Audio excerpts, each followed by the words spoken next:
Hey, aloha, love tribe. Welcome to Bitcoin for Peace. This is DJ Valerie B. Love, and I have Barry Librex here from podhome.fm, and he is going to help us understand how to preserve free speech and have censorship-free podcasting with Podcasting 2.0. Welcome, Barry. What's up? Hi, thank you very much for having me. And great pronunciation of my last name, by the way. Yay. I know it's difficult. It's it's important, and I love being able to talk to people from all over the world about Bitcoin and music and peace and love, and I think it's so cool. So where are you at right now? I am in the Netherlands, hence the last name. So I do a lot of online courses and things like that, and talking about technology. So usually I just say, "Hey, I'm Barry from whatever, or Azure Barry," as I talk about Microsoft Azure, for instance. Try to use these things to avoid pronouncing my last name because Right. it's very difficult. Well, so okay, tell the audience a little bit about yourself and what's your background. How did you get involved Mm. with podcasting, and how on earth did you get to the point of starting a whole podcast hosting service that's using, podcasting 2.0 and value for value and AI? Yeah, so my background is in software development. You know, I don't know, 15 years ago or something, I started that. And what that basically is you type some text into a computer, you hit a button, it compiles, it does some magic, and then somebody can actually see a button and do something with it. And since I've done that for the first time, you know, it was magic to me, and I'm still in love with it because that means you can just create stuff with text, right? It's insane, really. And you can even make stuff that works in the real world, like robots or turn a light on and off. I don't know. So it's awesome stuff. So I always kept continuing to do that software development through consultancy and all sorts of things. Saw lots of companies. And then I think 10, 11 years ago, I started to work for myself as an entrepreneur. I've had several startup things. And I think 7 years ago or so, I started to teach more online. Before that, I did it in person. That was a thing to do. Online courses wasn't really a thing. It did exist here and there, but it wasn't mainstream. So you did it, in person. People actually came to a building, and you sat there, and then we taught each other. It still happens, universities, I think, but Yeah. a lot less now, of course. But so I created lots of online courses about software development, cloud computing, very broad range, including HTML, CSS, JavaScript, quantum computing, even. And later on, expanded into the world of health and wellness as well, as I had my own struggles there for decades due to, our food supply is basically poisoned. It's And poison. you need to figure that out. Everybody figures that out in their own time. But I figured that out and healed myself. And I've been learning and teaching about health and wellness as well uh, through courses and also through podcasting. So, uh, learning software development and learning about health and wellness, I did that also through podcasts. So, through listening to podcasts, they've been around for quite a while, decades now, and they're way more mainstream now than they were ever before, of course, because we now have so much access to information with our devices that are always on and stealing our attention, really. But they also bring positive things like podcasts where people talk about all sorts of stuff. You can learn magical things there. So I've always liked that and the intimacy of listening to someone's voice, right? Especially disconnected from time where you can just download a thing, you can be doing something else, you can be driving or cleaning, walking, and then listening to somebody speak or to a conversation. There's a bit of magic in there. And then I also started to create podcasts myself because I always like to contribute things to the world, and I think creating things is nice. I like to do that. And so through that process of learning and creating, and whilst you create and teach, you learn a lot more. I ran into the pain of that it's a lot of work to create a podcast. It Mhm. is, or to create anything really, a course, a podcast. And so I want to help with that. because the platforms that I was using to create and host and distribute my podcast didn't do the things that I wanted them to do. So knowing that I can just type text into a computer and create things, I started to create podhome.fm. That is a podcast hosting company with intelligent podcasting tools.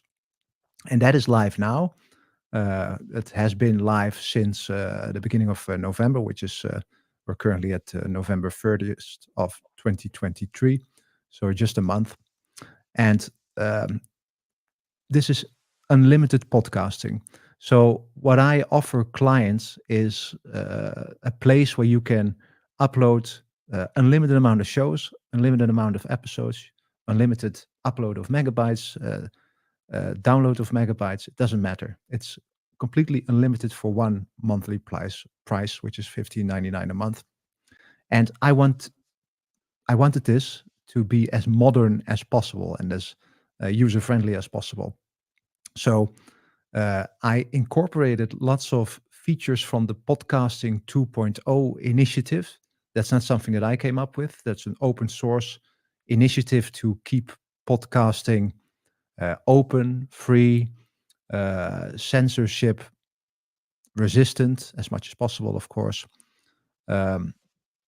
Can you that help people understand who may not know what Podcasting 2.0 and value Yeah. for value is? Yeah, so Podcasting 2.0, like I said, that is an initiative by a community led by or inspired by people like Dave Jones and Adam Curry. And they created podcastindex.org, which is a website you can go to. And that is the UI for the podcast index. And the podcast index is a database that stores podcasts, just like Apple Podcasts does and Google Podcasts, Amazon Music. Those are all platforms, and those are, from big tech. So when you have a podcast in Apple Podcasts, for instance, and you say something naughty about, I don't know, the last 3 years with that virus that we had, your podcast gets removed. That's not good. So we need something else, and also something that supports modern features like transcripts, chapters, people, clips, all that type of stuff that you have in modern podcasting apps, so that you have a better and richer experience as a listener. So the podcast index is an open source podcast directory, so a database where podcasts live. And because it's open source and maintained by the community, it doesn't get censored. It doesn't matter what you say, it just stays in there. And modern podcasting apps, like for instance, Fountain.fm, there's a Podcast Guru, there's Podfans.fm, there's a bunch of them. They all use the podcast index as a database to get those podcasts. So there will always be a place where your podcast can be played. You can't get censored, which is awesome. And on top of that, you also have these modern features like transcripts, chapters, people, clips, video in some cases as well. And like you just alluded to, value for value. And value for value is a very interesting thing because that's also part of this Podcasting 2.0 initiative. And this enables podcasters and also musicians to monetize their content. So when you have a podcast and you host it at Podhome, for instance, or any of the other modern podcast hosting companies, because there are some others as well, you can configure a Lightning address for your show. And that can be a GetAlby address, for instance, or from your own Lightning node, Bitcoin Lightning node. Can be anything really, or that one there, if you're listening. Just spun that up this morning. So you can just configure that. Very simple in the UI, and then it will be in the RSS feed of your podcast, because a podcast is basically an RSS feed, which is an XML document that these directories can read and that these apps can read. And once you have that and your podcast gets played on Fountain by a listener, for instance, they can decide to stream sats, so Satoshis, to you whilst they are listening. So for instance, 100 sats per minute automatically, and you receive that directly without any middleman. Or they can boost. They send you a boost. For instance, they can send you 1,000 sats with a little message. Oh, I love this episode, which is awesome. So this enables you to monetize your episodes and also to share. Because if you have a guest, for instance, and you know their Lightning address, you just add that to the episode, and you say, well, this guest gets 50% of whatever this episode gets streamed or boosted, and then automatically that goes to your guest. And the same goes for artists as well. Artists can upload their music as a podcast, again, as an RSS feed, and do the same thing. So they can configure their value for value information. So their lightning addresses might be 10, for instance, if you have a band where you want to split all the stuff. And then when people listen to your music on a modern podcasting app and they stream Satoshis and they boost you, you receive that directly without any middleman, without any Spotify in between or any group that, I don't know, wants to redistribute your streaming money. You get that directly, including the messages from your listeners. So you have that interaction with your listeners as well. And in Podhome, we do not, we never get any cut of your value. So whatever you configure, you get it automatically and directly. We do not take a cut. You already pay us a subscription fee per month, and that's clear. So this whole podcasting 2.0 initiative and value for value makes for a very modern podcasting experience, and enables creators to have more control and a bit of monetization and a bit more interaction with their listeners. I think it's so cool. And obviously, as both of us, we talked about yesterday, this is our second go at this episode because of some technical difficulties, I think, over here on my end. So I apologize for that. And but I really think, the idea of getting as many middlemen out of our lives as possible is attractive to me personally. And there's a place and time for middlemen, and there's a place and time for direct peer-to-peer, right? And so I think this is something that it's a consciousness shift as consumers of content and information, right? And so the more that we can educate ourselves and each other and our audiences about these new ways of engaging with, your favorite artists, whether they're a podcaster, a video producer, a music person, whoever, like a blogger, it's really, really important because, like we had spoken about, the attention economy is so polluted with so much nonsense and noise out there. If we can get more signal from the people that we're interested in and then give them direct support. And like you had said yesterday with time, treasure, or talent, and I love that phrase, it's super, it's revolutionary. It's really opportunity for creators and for their audience to have a little more cohesion, and really share value with each other and grow together as creators and as listeners. And so I think it's really interesting. And we're not, obviously, like you said, most of us are not Joe Rogan. We're not out there making, millions of dollars being a podcaster. We're doing it because we love it. We're doing it because we're getting to engage with new people, new audience members, new content from a variety of sources. So can I go back a little bit? You had said two things. You were on a healing journey and you were saying that, food is poison. And I also, the food that you had been eating is poison. However, I think what we understand is you as a coder and a programmer, like food is code, right? And so we're coding our bodies with what we ingest, right? And so same thing as we're programming computers with code, we're also programming our minds, our consciousness, everything with the words, with the things that we're saying. And so every single thing that we consume is code to some degree or another, right? How do you feel about that statement?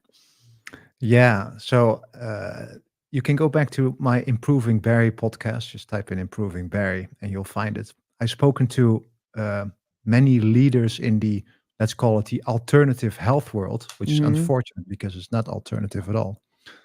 And it's so clear that our complete food system, everything, all the nodes is completely captured by big companies.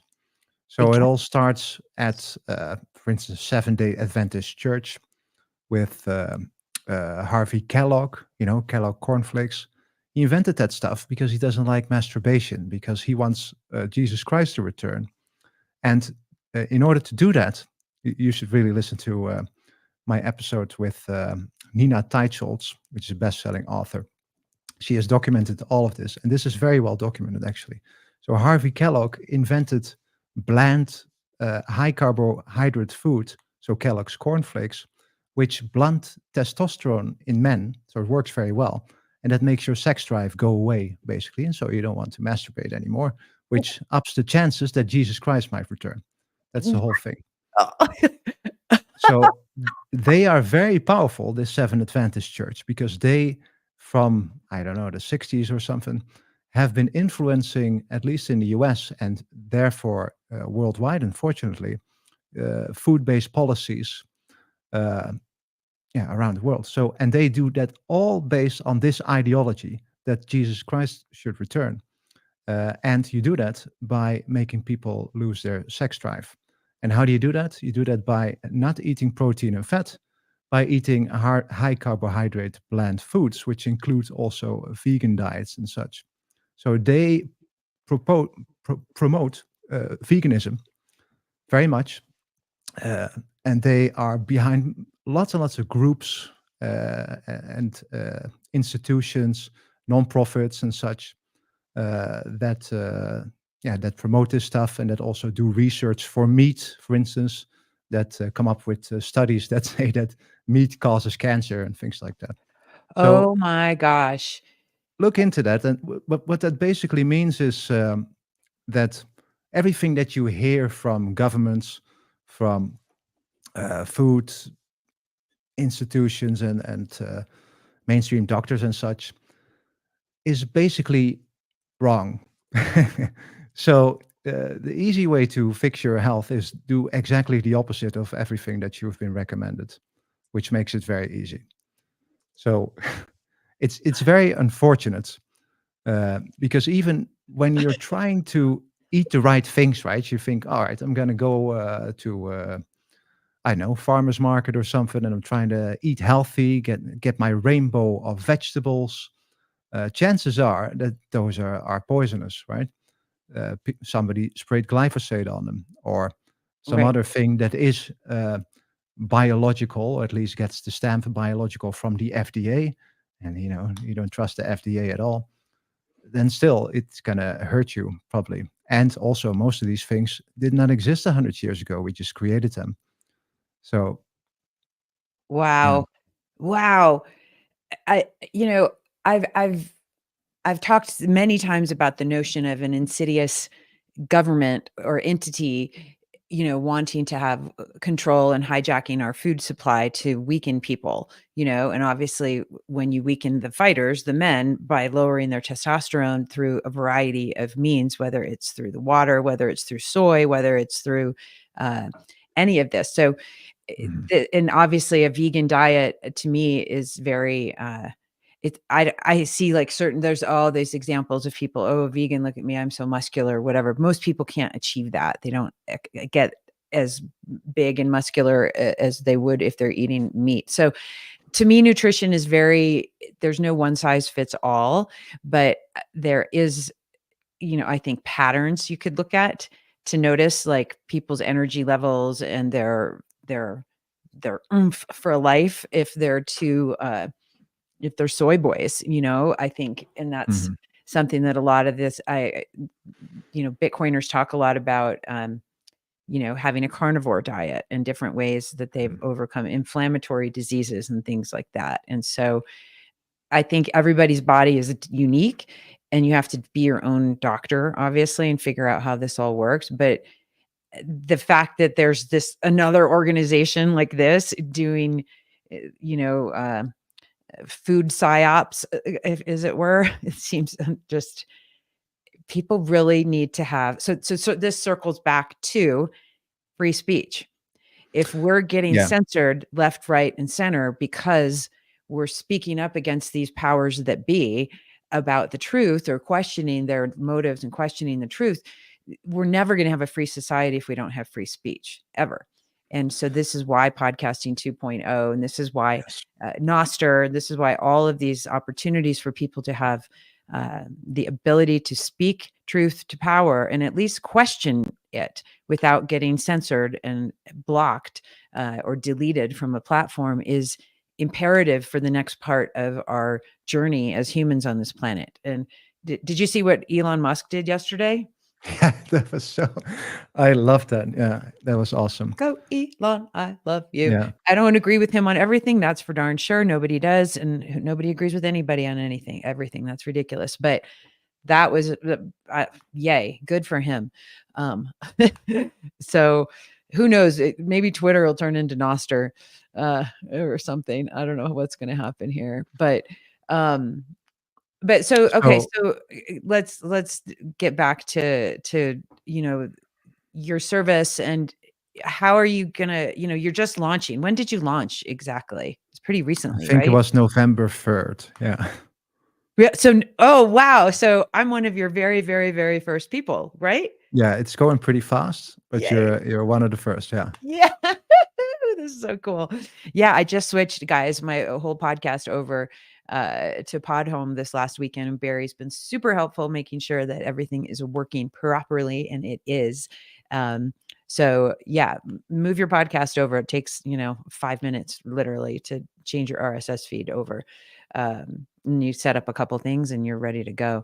Um, so what's on the horizon? What are you guys going to be building out in the future? So we have lots of cool features already. So we have the podcasting 2.0 modern feature set, right, with transcripts, chapters, all that type of stuff. And we try to take as much work out of your hands as possible. So we have Podhome AI, for instance, when you upload a new episode or an existing episode, you can just say, hey, I want to use Podhome AI to generate transcripts, chapters, title ideas, show notes, detect people, and create some clips. And it does that within a couple of minutes for you. We want to expand on that idea as well to make it more easy for you to, for instance, create social posts as well. Uh, we are, well, there's so many things that we're going to be working on. We're going to create a kind of a gamification thing in there where you are going to be able to earn experience. So XP points when you do something. So when you get downloads for your episodes, when you upload a new episode, when you create a transcript, for instance, because that helps listeners, right? And you can then level up, so that experience will then translate into levels. Like level 1 is a podcast novice or something. Level Mhm. 2 is a podcast boss, and we're going to come up with some cool names. But most importantly, you will then be able to earn rewards. So by podcasting and podcasting more, you will be able to earn a reward, and a reward will be, for instance, a month free on our platform, Cool. or a coupon that you can use to give your friend for a month or so free on our platform. So that will incentivize you to serve the community better by putting out more stuff, basically, right? So we're going to be doing things like that, and we have lots more innovations on the horizon. So That's we gonna be are, so exciting. I know when we were talking yesterday, we were just, discussing how many steps we can remove from our workflow, with yeah, AI, with all of these uh, different tech tools. And it's nice to like have them combined instead of, okay, I've got to go to 5 different tech, stack. My tech stack's huge and it just wastes time. And so the machines can start doing a lot more for us. This is something we didn't talk about yesterday, but with the ability now to start, minimizing our time that we have to spend on the editing and on the processing and all of the other stuff, mhm. had taken many, many, many hours. Um, how do you see this impacting the creator economy? Because if we're going to be obviously having a lot of the machines do a lot of the work that our editors were doing, or um, how do you how do you see a transition for people going forward? To not feel like, oh, I'm just getting pushed out by the machines, but it's like, yay, I'm going to keep using them to be more productive. Yeah. Um, how do you see that transition happening? So things are going way faster than I ever thought. So today I was on ChatGPT, and it told me it was 1 year old. So it's been just 1 year since ChatGPT launched, which Wow. is insane. Um, so this will go very quickly, and you know, I I'm fascinated by artificial intelligence Me and what too. it has been doing already. If you see the applications now, of course you have ChatGPT, which seems like a simple thing, but it is definitely not trivial. But you Mm-mm. also have things that generate complete content for you. So they can generate audio for you. They can generate video on the fly. They can generate an avatar from just a picture even, or a couple of seconds of video and audio, and then you can just create this whole episode, for instance. Kind of looks a little bit clunky. You can still detect that it's not real, but give it a couple of months and then you can't. So I think there's two things that will definitely happen. The rest is just who knows, because in a year from now, everything will be dramatically different than now, and nobody knows what that means. But two things that I think will definitely happen is that currently there are lots of people I discovered that uh, help you with your content. So you have podcast managers. These are people who create titles and descriptions for you and publish your episodes. I did not know this was a thing. This will go away, obviously. For instance, this is something that Podhome AI already does, at least for 90% of your stuff. Maybe you have to type a little bit more yourself. But this is not a thing anymore. And if your platform is really easy and user friendly, like uh, Podhome, for instance, it's super simple to just upload something. So that's one thing. It will just get easier to create your content and the metadata around it, which is like Mhm. titles, descriptions, transcripts. And the second thing is that you can just start to use AI to create content. So you don't really have to do this anymore. Now, I don't think that's going to be very useful, at least not in the beginning, because I think creating things is essential for human beings. So when you create something, art, music, you teach somebody something through a podcast episode, or you have a lovely conversation, that is something that comes from a higher place to me. Yeah. So you're kind of channeling, let's say, the universe, uh, yeah, through you to instantiate whatever that is, music or art or whatever that is.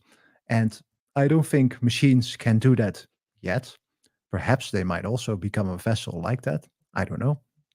But I don't think that works yet. So whatever you create with AI will definitely not create the same connections for humans than whatever you can come up with yourself. So I think for now, we can use the AI to assist us, to help us with by creating things like create music, for instance, or fill in the gaps, right? The Descript, for instance, if you have that, that's a lovely tool to transcribe your podcast, and that can also generate your own voice. It can synthesize your voice. So if I misspell a word, or if I I forgot to say that sentence, you can just type that sentence, and it just adds that. So it can be a helper. I don't think it will replace us yet. I do think if we look in a couple of years maybe, and Elon Musk's Atlas robot, which he's building from Tesla, if that thing gets really good, and we all have one in our house, goodness me, then things will change completely. I don't know. I know you think Everything about will like, be different. and you're projecting a year from now. It's like, what's going to be 5 years from now or 10 years from now, right? Like my brain, just the exponential rate of change Yeah. is huge, and it's hard to get our little human brains around this, because it is just what's going to happen in the next month with the recent releases from ChatGPT is huge. And so it's just buckle up, buttercup, right? But I think, for Okay. anybody who's listening, whether you're a video creator or an author or anything, a podcaster, you've got to get on the AI train. You have to understand that, like, your workflow is going to get enhanced. And if you're not, getting comfortable and adapting with these technologies, you're going to be left behind in the dust. It's going to be very difficult for you to be competitive and have any type of Yeah. an advantage, over, not that you're like, oh, I have to constantly be in this competition, but it's like using a chalkboard. We don't use that anymore to communicate, right? We're using these digital tools that are, very, very fast. So, you know, I think it's going to be fun. I definitely plan on having a lot of episodes talking about different types of AI tools and different creator tools and ways for people to, share best practices with each other. Like, how are Mm. you using stuff and how can we do it together and make better, more fine-tuned laser beam content that supports our audiences, in a great way. I want to touch on something really quick that you had mentioned about, you know, creativity as just something that, you know, as humans, I believe like we're designed to be creative, in one way or another, whether you're creating a company, whether you're creating a baby, whether you're creating a souffle, whether you're creating a song, it doesn't matter. We're creators at heart, every one of us. And I think when we allow that lava to ooze out of the volcano within, right? Like, we're healthier versions of ourselves. But when we are stifled and we don't give ourselves permission to create, we don't give ourselves permission to make, mistakes and look silly and, just get it out there, we're doing our soul a disservice. And so I'm really grateful to hear you speak like this, because I think more people who are creators, need to have that conversation, because it's everyone is a creator of something somewhere on planet Earth, you know. So I just love that. Yeah, yeah, I totally agree with that. So let's get a little bit woo woo here. So I believe that we are souls that are having a human experience, and Yeah. by soul I mean a piece of energy of the universe that is all. And you can call that God, you can call that Allah, you can call that source, whatever Hmm. form you might imagine that might be.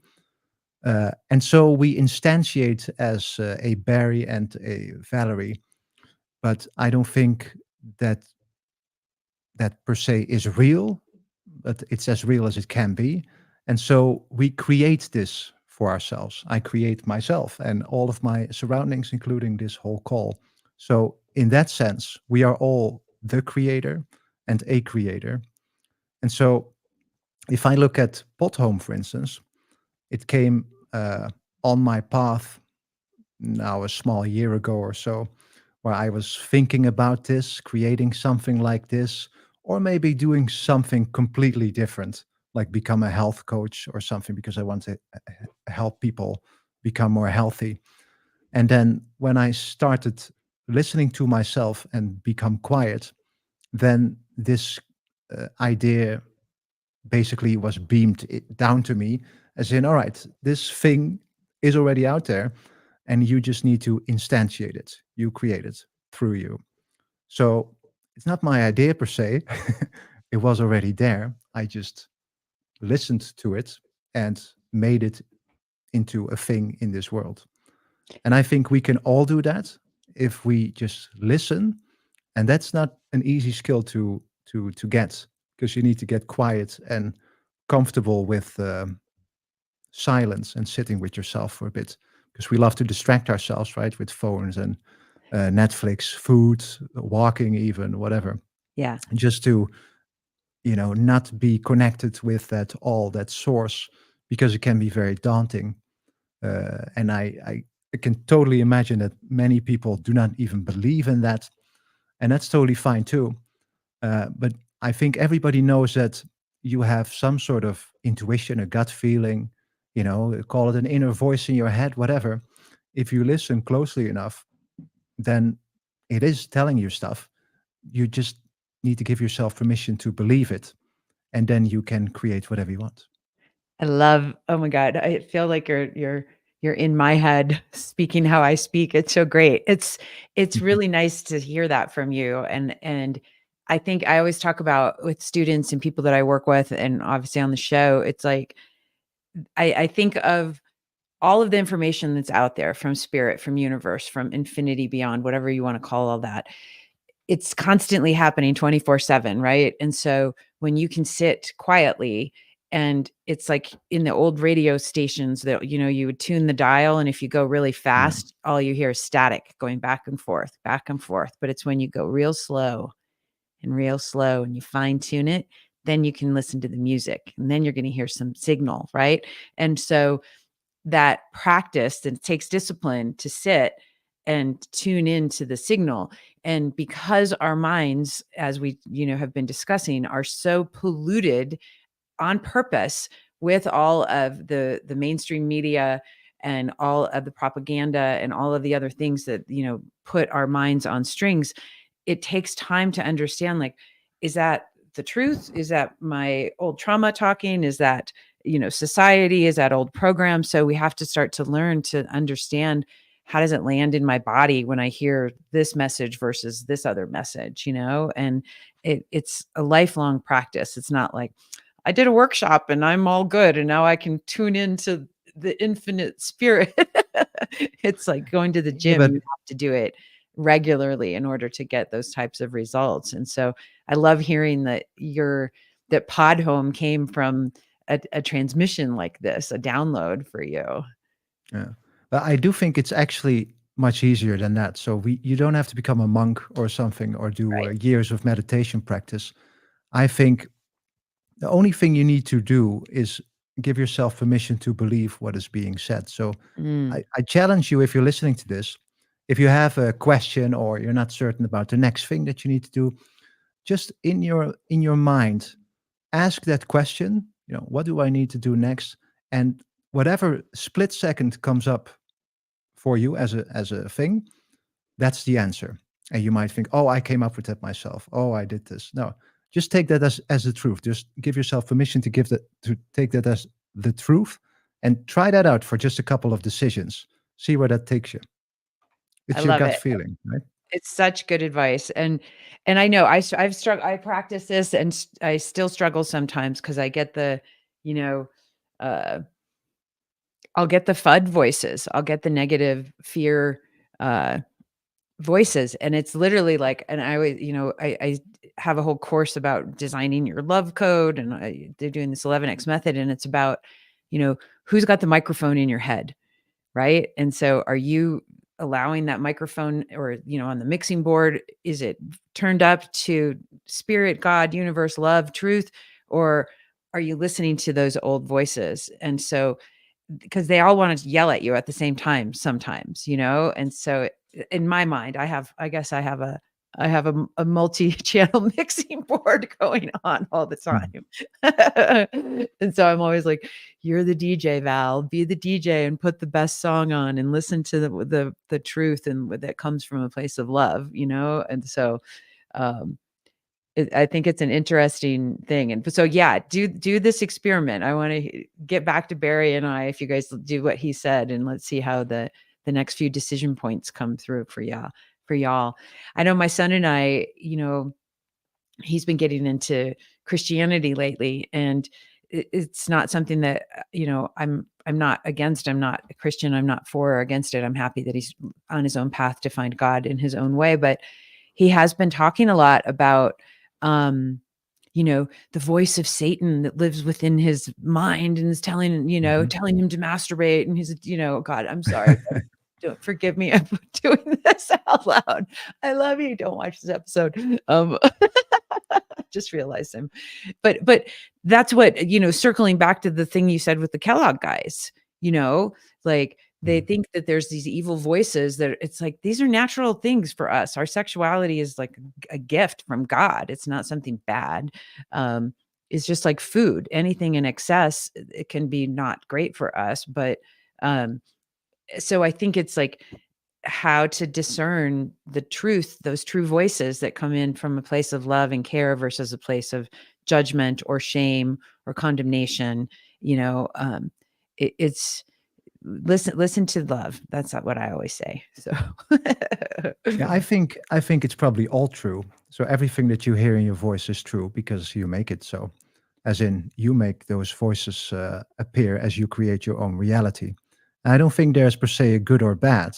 So if you hear a Satan thing, that's not a negative thing. You perceive it as a negative thing.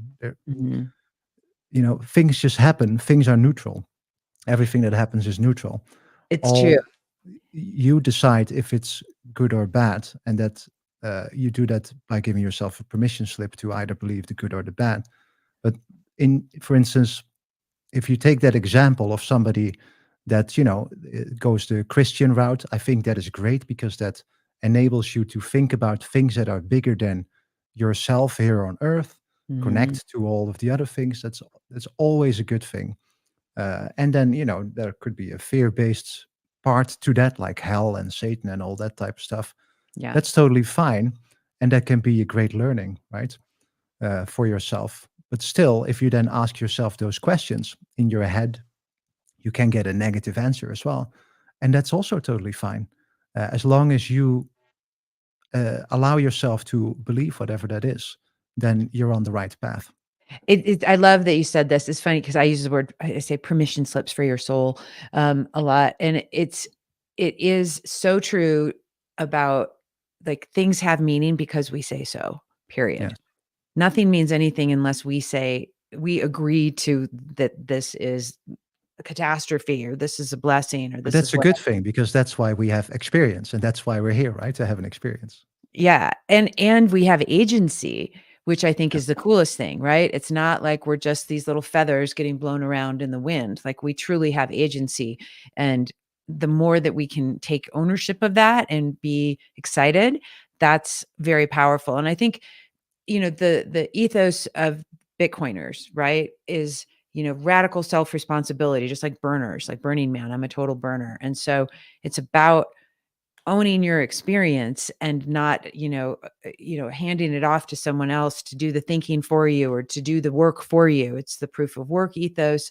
It's, knowing that it takes time to get things done that are worthy. And so I think it's such an interesting cross section of all of these things, in our operating systems, and I just love it. yeah. I love that you're into all this. It's That so all comes I think that all comes down to the same thing, right? So like what you said, responsibility. And that yeah, is not a thing, oh, now I have to do stuff. No, you're able to respond to something, totally. responsibility.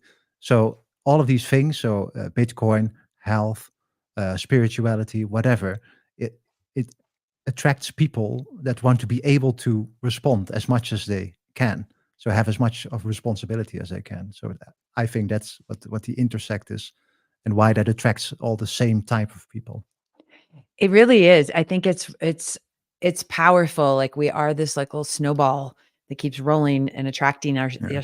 all, more like-hearted, like-mind, like-souled people. And it's fascinating. I'm still, I'm only a few years into this journey of being a Bitcoiner, and I've been in personal development for decades, and I do notice certain people, when you're trying to help them understand, you get to be your own bank if you choose to, and you can, not have a middleman if you don't want to. And they're just like, well, what happened? Do I call customer service if I lose something? I don't want to be, Yeah. some people are not yet, perhaps not ever will be, but they're not yet designed or adapted to that self responsibility uh, vantage point, and so certain people are just like, I don't want to hold my own keys.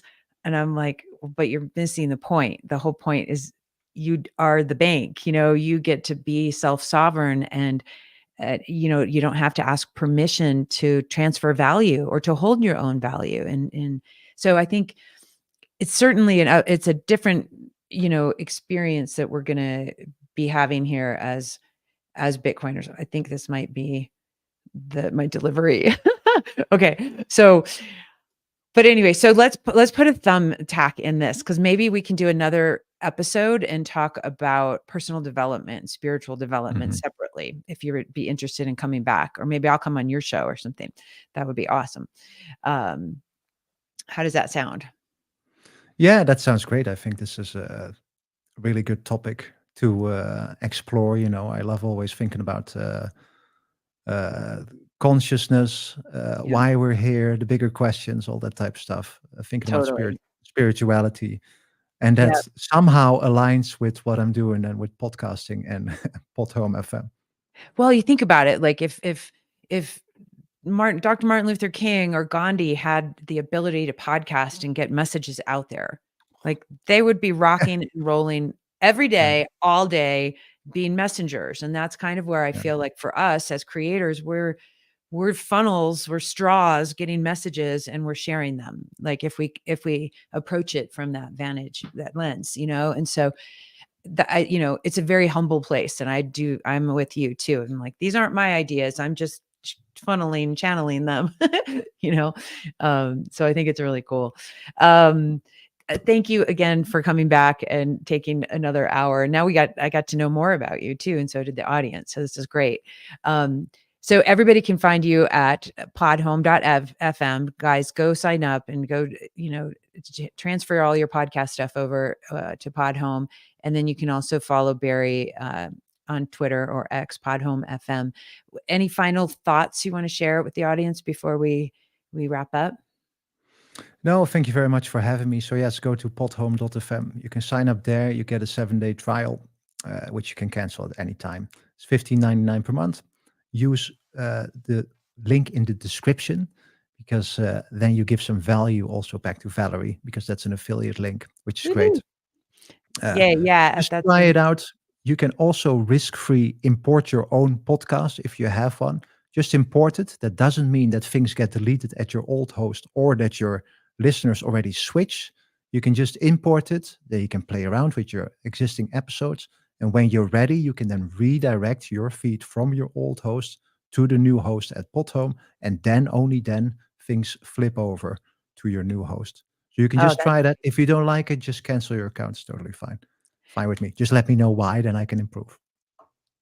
Cool. All right, you guys, rock and roll. Do that. Transfer your stuff over. And Barry, thanks again. I'm so grateful to know you, and I'm so excited to keep using Podhome and to see where it goes, and keep being messengers of all the good stuff out there, and love and light and harmony for our beautiful planet. And so thanks again for being here with us. And thanks everybody who tuned in, and we'll talk to you guys soon. Peace, love, and warm aloha. Woohoo. All right. Bye. Yeah.